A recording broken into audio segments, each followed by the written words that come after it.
महर्षि रमण का सत्संग, भाग 6। श्रवण, मनन, ध्यान और आत्मा की अनुभूति। साधक। गुरुदेव, लोग ऐसा क्यों कहते हैं कि श्रवण से जो ज्ञान प्राप्त होता है वह ज्ञान स्थायी नहीं होता? क्या सत्य को सुन लेना सत्य को प्राप्त करने के लिए पर्याप्त नहीं है? महर्षि, सत्य के विषय में सुनने से हमारी बुद्धि में एक रूपरेखा बनती है। मनन उस रूपरेखा को स्पष्ट करता है और ध्यान उस सत्य को जीवित अनुभवम बना देता है।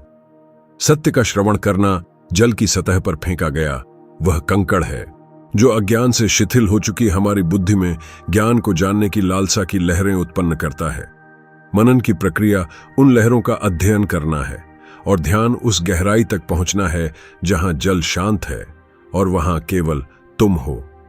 साधक।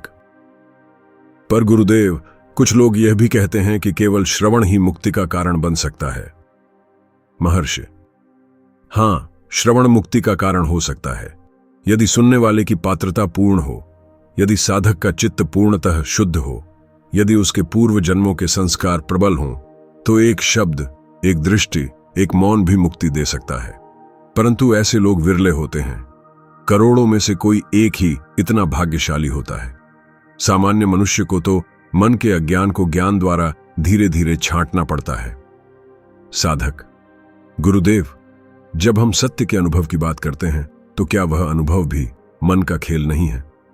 महर्षि, नहीं, मन अनुभव करता है संसार को, पर आत्मा वह तो मन से परे है। मन का क्षेत्र देश और काल की सीमा से बाधित है, वहीं आत्मा अनंत और अनादि है। इसलिए मन की कल्पना शक्ति की पहुंच उस तक नहीं है। जब मैं लुप्त होता है, जब मन के विचारों की धारा टूट जाती है, जब बुद्धि का तर्क मौन हो जाता है, तब जो बचता है वह अनुभव नहीं, स्वयं अनुभव करता है। साधक।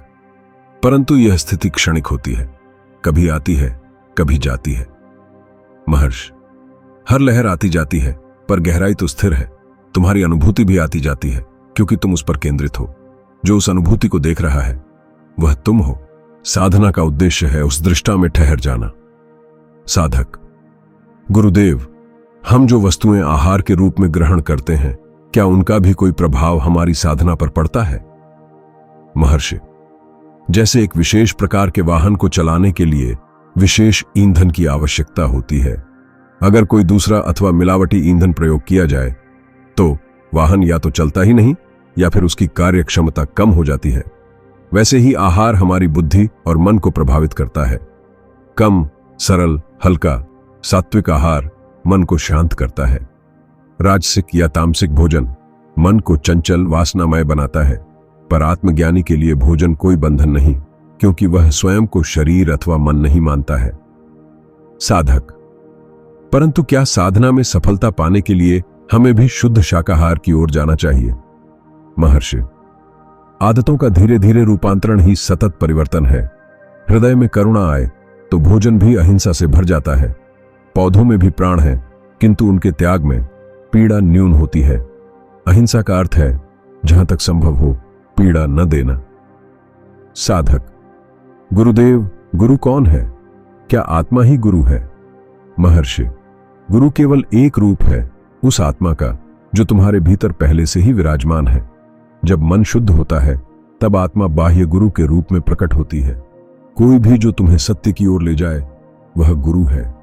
एक वृक्ष, एक पशु, एक क्षण, एक पीड़ा, सब कुछ गुरु बन सकता है यदि दृष्टि हो। साधक। क्या स्वाध्याय द्वारा भी आत्मज्ञान प्राप्त करना संभव है? महर्षि, स्वाध्याय मन को केंद्रित करता है। बुद्धि जब तक मैं के आसपास घूमती है उपयोगी है, पर जब वह मैं में ही विलीन हो जाए तब आत्मा के द्वार खुलते हैं। सत्य को जाना नहीं जाता, सत्य में ठहरा जाता है। साधक। गुरुदेव, जब मैं की अनुभूति करता हूं वह हृदय के दाहिनी ओर महसूस होती है। क्या यह सामान्य है? महर्षि, हां, वह अनुभव मस्तिष्क का नहीं, हृदय का है। पर वह हृदय यह हृदय नहीं, वह आध्यात्मिक हृदय है, वहीं आत्मा का निवास है। साधक। गुरुदेव, जब मैं बाहर संसार को देखता हूं यह अनुभूति खो जाती है, क्या करूं? महर्षि, अनुभूति को पकड़ने की कोशिश मत करो, उसे प्रकाश बनने दो। स्मृति में रखो और लौटते रहो उस मौन में। यदि स्मृति बनी रहे तो तुम संसार में रहकर भी स्वस्थिर रहोगे। साधक, जो मनुष्य सदा स्वयं में स्थिर रहता है, तो क्या ऐसे व्यक्ति का कर्म सदैव शुभ ही होता है? महर्षि, आत्मा में स्थिर मनुष्य के कर्म उसके नहीं होते, वे स्वतः होते हैं, जैसे फूल से सुगंध, न शुभ न अशुभ, केवल कर्मों का बहाव। साधक, गुरुदेव, क्या केवल सत्संग करने मात्र से ही व्यक्ति दोषों से मुक्त हो सकता है? महर्षि, सत्संग सत्य का संग है। जब तक तुम सत्य को बाहर समझते हो, तब तक ज्ञानी का संग आवश्यक है। फिर धीरे धीरे वह संग अंतर्मुखी हो जाता है और तब तुम्हारा हर क्षण सत्संग बन जाता है।